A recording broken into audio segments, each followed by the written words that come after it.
It was Halloween, the spookiest night of the year. The whole evening had been filled with laughs, the rustling of costumes, and the sound of candy hitting buckets. But as the clock neared midnight, our once full candy bowl was now empty. Just when I was about to call it a night, there was a weird knock on the door. I opened it to find a surprise, an adult trick-or-treater wearing a vampire costume. I smiled, saying we were out of candy. They didn't say anything, just stood there like a ghost. After a weird quiet moment, they turned and walked away into the dark, their footsteps fading away. That strange encounter left me feeling uneasy, but with the night winding down, I focused on the regular routine of putting my daughter to bed. The house, which had been alive with Halloween excitement, now settled into a quiet calm. After making sure my daughter was safely tucked in, I decided to relax and watch some late-night TV. Sitting on the couch with the TV light glimmering, I noticed something outside. The motion light near the door flickered on. I peeked out, deciding it was just some animal activating it. Considering it was late, I turned off the TV and headed to my room. The house was super quiet, all chill and peaceful. Then, out of nowhere, a strange noise came from my daughter's room. I got a bit worried she might be up, so I rushed over. But when I got there, she was knocked out, sleeping like a baby. I was kinda confused, so I looked around, and my eyes landed on the mirror hanging on her wall, like it might have some clue about the weird noise. In the reflection, I saw that same vampire person lurking under her bed. A chill swept over me, turning the ordinary into something terrifying. Panic was about to set in, but I knew I had to do something. Quick and quiet, I woke my daughter, telling her she forgot her medicine. I hurried her out of the room, locked the door, and barricaded ourselves in the bathroom. With shaky hands, I called the police, explaining the disturbing things happening in our home. As I maintained my conversation with the police, a disquieting sound echoed through the bathroom, a persistent turning of the doorknob. It was an undeniable sign that our loneliness had been breached. The officer on the line offered words of reassurance, emphasizing that help was on the way. However, as seconds stretched into elongated minutes, the continuous turning intensified the tension within the confined space. Time seemed to drag its feet until, abruptly, the unsettling turning and twisting of the door handle stopped, plunging the bathroom into an eerie silence that was truly unsettling and disturbing. About what felt like an eternity later, the police arrived, bringing a sense of safety. They searched the house carefully, making sure there were no hidden threats. With a sigh of relief, they told me the back door had been left unlocked, explaining how someone got in. Even to this day, I have trouble sleeping thinking about what happened that night, and even worse, what could have happened if I didn't notice him.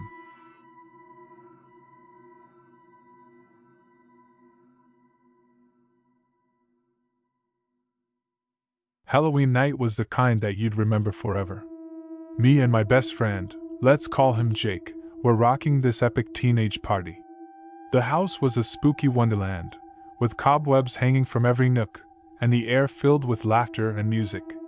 The whole gang was there, costumes on point, and the vibe was off the charts. We did the typical teenage party stuff, sipped on some drinks, hit the dance floor, and played party games, you know, the usual drill.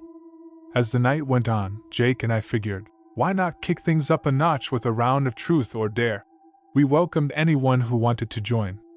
After a couple of somewhat dull rounds, someone tossed out a dare that, in the heat of the moment, seemed like the most brilliant idea ever. Go into the woods and hang out till midnight, they said. Seemed like a piece of cake, right? We thought, why not add a bit of spooky adventure to the night? So, armed with our trusty flashlights, we ventured into the darkness of the woods. It was pitch black in there, the party sounds fading away with each step. Just us, our flashlights, and the looming trees. We weren't taking the dare too seriously, just cracking jokes and goofing off. But then, we heard soft footsteps, like a faraway heartbeat, breaking the creepy silence of the woods. We thought it was maybe some critter, you know, a nighttime animal doing its thing in the really dark forest. The sound of little paws or claws tapping on the ground seemed innocent at first. But, as the noise stuck around and got more, a weird feeling started to sneak into our adventure. Those sounds we brushed off before turned into a kind of creepy background music. The rustles and cracks between branches became this unsettling tune. Every step, once thought to be just animals, now felt uncertain and sort of hung in the air, making our dare a bit less fun and more creepy. We stopped in our tracks, our flashlights scanning over the surroundings. At first, everything seemed fine, just leaves making their gentle rustle and branches swaying in the cool night breeze. But then, our eyes snagged on something unusual. A figure emerged from the shadows. It had a human shape, but there was this weirdness in its movements. Picture a puppet, you know, those dolls with strings, but this one had its strings yanked in all kinds of strange ways. It was unsettling, like watching a person move in a way that people just shouldn't move. A shiver slid down our spines, and the atmosphere thickened with an unspoken tension. In an instant, what was once a harmless dare transformed into something far from fun. The figure, with its eerie presence, advanced steadily, each step echoing in the quiet of the night, and causing our bodies to itch with unease. Fear hit us like a sudden punch, and we didn't hesitate. We bolted out of there as if our lives hung in the balance, leaving behind the unknown intentions of the approaching figure. The footsteps echoed after us, growing louder with each beat of our frantic hearts. It felt as if whatever pursued us was right on our tail, and a wave of panic washed over us. We crashed out of the woods, re-emerging into the vivid lights of the party, our hearts thumping wildly in our chests. The thought of looking back was too daunting, but the memory of those footsteps lingered, a lasting echo in the back of our minds. Halloween, which started with the promise of tricks and treats, had morphed into a real-life scare. We were just relieved to make it out in one piece, leaving the creepy figure in the woods behind. The echoes of that haunting Halloween night stayed with us, an experience to be shared in the years to come.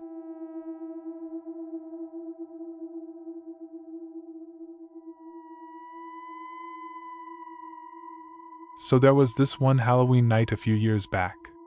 I was a little kid, maybe 8 or 9, and my parents were strict about not letting me trick-or-treat alone. So my big sister, Emily, had to be my protector for the night. We were stoked, you know? Costumes on point. I was Batman, and Emily rocked this cool pirate costume. We hit the streets, knocking on doors, snagging candy, the typical trick-or-treating routine. But things took a turn when we noticed this dude in a scarecrow costume. At first, it wasn't a big deal. People get creative with costumes, right? But this guy, he was always a few steps behind us, just lurking in the shadows. I didn't like it, but Emily said maybe he's just out for some candy too. As the night rolled on, it got weirder. Every time we turned a corner, he was there, doing this slow, creepy stroll. And his costume? Man, it looked straight out of a horror movie. Burlap sack mask, ragged clothes, and his eyes, just black holes under that mask. It sent shivers down my spine, but Emily kept saying I was overreacting. Then, things took an unsettling turn. The guy wasn't just following us, he was getting closer. His slow steps turned into this silent, creepy shuffle. We picked up our pace, but he matched it, always there, just a bit too close. I told Emily how creeped out I felt, but she brushed it off. Until she felt it too, that disturbing feeling someone's too near. By the time we hit the next street, it was unbearable. We could practically feel the guy breathing down our necks. That's when Emily, brave as heck, finally turned around and shouted, "Why are you following us?" But get this, he was gone. Like poof, vanished into thin air. We were freaked, but also relieved. Maybe he got the hint and backed off, we thought. We hustled home, feeling safer with each step. But when we reached our driveway, my heart absolutely dropped to the ground. There he was, Scarecrow Dude, standing like a statue waiting for us. We locked eyes for what felt like forever, but eventually, instinct kicked in and we freaked out. We ran to our neighbor's house, and in the fastest way possible convinced them to call the cops. While we were waiting, we peeked through the neighbor's window, and guess what? Scarecrow guy was nowhere in sight. Vanished again, like he was never there.